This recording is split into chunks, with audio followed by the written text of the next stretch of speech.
what you're saying about the centrality of the kind of rise of the global south being a struggle for self-determination and sovereignty is just so important to focus on, because this isn't really a big part of the discourse in the Western world, because like you said, the Western governments are actually going out of their way to, go against self-determination, to violate sovereignty and stuff. So I think that's a really important thing you're focusing on. Then just what you just mentioned then about the Sahel region, one of the things we wanted to ask you, because you write a lot about this in the book, is a lot about the history of Pan-Africanism and the importance of African self-liberation. And I was wondering if you see the influences of these ideological trends today in Africa, and just in relation to the Sahel region, where there have been a number of anti-imperialist coups that have taken place in recent years. Like, does this fit into this framework, ideological framework, and what is the mood in that region towards the imperialist powers such as France and the United States?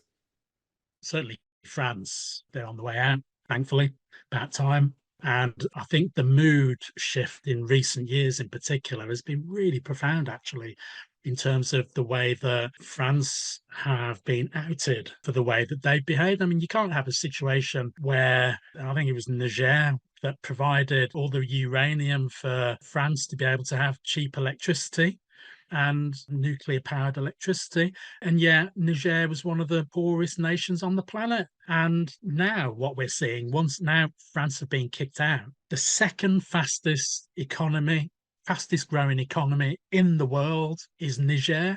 That can't be an accident, right? The fastest growing is on the other side of the planet in South America, where oil has been found. So people are recognizing this stuff. And they look at Niger and they think, well, hang on a minute, they've still got problems, they've still got difficulties, but they're Nigerian difficulties and Nigerian problems to sort out. They're nobody else's, right? What they need is a fair run to be able to do it. And when you look at somewhere like the Congo, obviously not Sahel, but the West relies on the Congo for us being able to have this conversation, frankly, because it's components that make up computers, that make up watches, that makes up, of course, aeroplanes, and of course, military hardware that are found in the ground of one of the mineral richest countries on planet Earth, Congo. But you look at the people in the Congo and they are struggling to survive, right?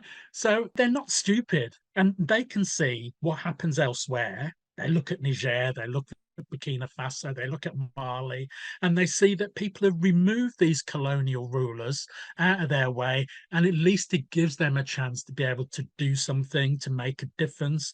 Now, one of the blockages in all of this, of course, are some of these rulers that are more interested in being bought off. And that's what I'm saying about the way that people need to be supported in developing, in helping to set up and support revolutionary movements that are going to make a difference.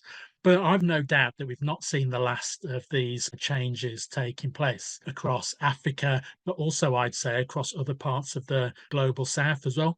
One of the difficulties is the way that places like the United States also see what's going on, and they will jump in and finance uprisings to suit themselves in places like Bangladesh, which we saw recently as well. So, I mean, Hasina, the ousted prime minister, was really clear. The United States threatened her, and we're really clear about this. Before that, we saw Imran Khan removed from Pakistan. It's no progressive, but it's Pakistan's problem to sort out. And what are the United States doing?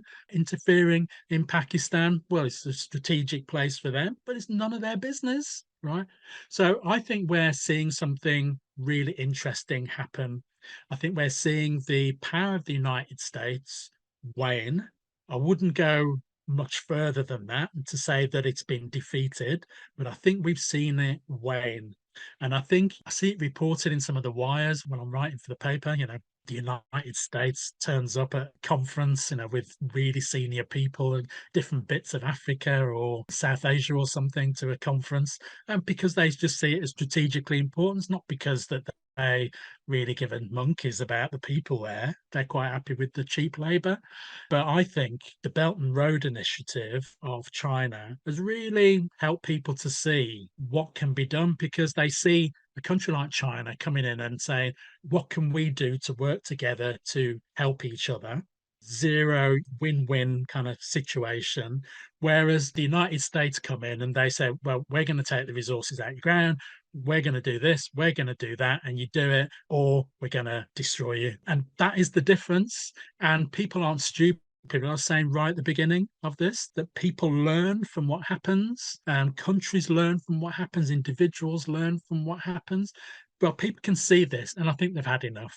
And people are learning the lessons of that history, but most recently, what they've seen around the Sahel region as well, I think is quite profound, the kind of position that we're in. But it's a dangerous position, and people need to be united and work together to make sure that the influence of the United States is removed, because it is them really as the kind of lead sheriff of their posse running around the world telling everybody what they can and can't do.